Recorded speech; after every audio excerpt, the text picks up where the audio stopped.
শীতের দিনে একটা উৎসব, পিঠা তো অন্যরকম একটা বিষয়। মনে করি যে সবার ঘরে ঘরে হয়, তার মাঝেও সবাই যদি দেখা এসে একটা উদ্যোগ নেয়, আমাদের যে সমস্ত পিঠাগুলো গ্রামে গঞ্জে তৈরি হয় সেগুলো সবার সামনে আবার উপস্থাপন হয়, বিক্রি করে একটা আচ্ছা, কি কি পিঠা আছে একটু যদি নাম বলতেন? মাটি সাপটা, পায়েস, তারপর ভাপা পিঠা, চিংড়ি পিঠা, তারপর বরফি পিঠা, তারপরে এই যে মাংস, পুলি, মোমো, পাকা পিঠা, রুটি পিঠা, হাঁসের মাংস, তারপরে লুচি পিঠা, ভাপা পিঠা, মাটি সাপটা, অনেক কিছু আছে।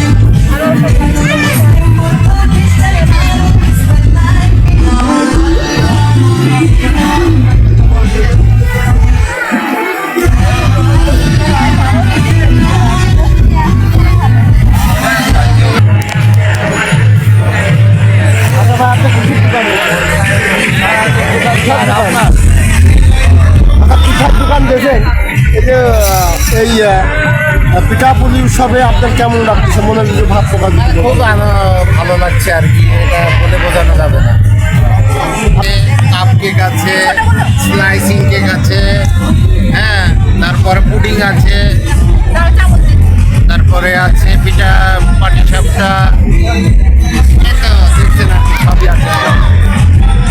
নানান রঙের পিঠা নিয়ে আপনি বসে আছেন, কোটি কোটি ইঙ্গিতে এরকম যদি উদ্যোক্তা এবং এরকম পিঠাপুলি উৎসব এবং সাংস্কৃতিকত বিচিত্র অনুষ্ঠান যদি যুব সমাজের মাধ্যমে আমাদের উপহার দিতে পারে, আপনার প্রত্যেক বছর যদি এই অনুষ্ঠানটা হয় আপনার কেমন লাগবে? এই অনুষ্ঠানটা প্রতি বছর হলে খুবই ভালো লাগবে আমার নিজেরও, তারপরে অন্যান্য মানুষ আছে যারা তাদেরও ভালো লাগবে, ছোটো শিশু বাচ্চারা এরাও অনেক আনন্দ উপভোগ করবে। নিত্য নতুন পিঠা দেখতে পাবো আমরা, যেগুলো হারিয়ে যাচ্ছে গ্রাম বাংলার ঐতিহ্য থেকে, এগুলো দেখতে পাবো আর কি।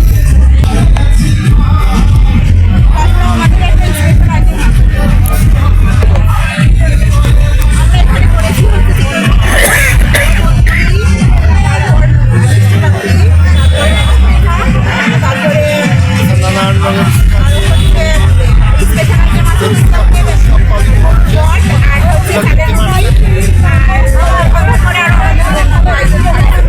আচ্ছা, এই যে চৌরঙ্গীতে যুব সমাজের উদ্যোগে যে পিঠে উৎসবের আয়োজন করা হয়েছে, এই পিঠে উৎসবের আয়োজন যদি এরকম প্রতি বছর হয় তাহলে কি রকম হয়?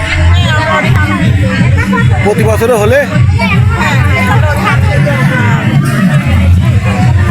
ওকে ওকে নাম বলতেন?